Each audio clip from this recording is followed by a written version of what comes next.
If you don't like letting your old iPad collect dust but still want to use it, then jailbreak it today.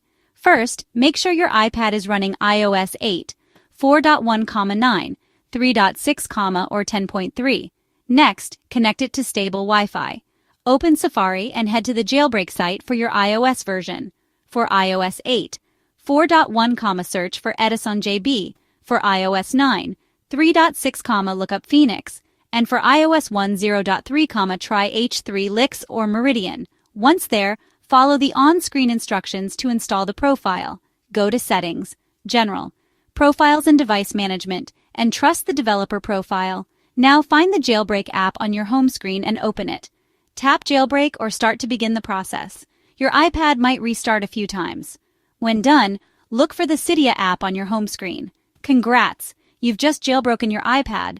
Enjoy your newfound freedom, but remember to rerun the Jailbreak app after each reboot if it's semi-tethered.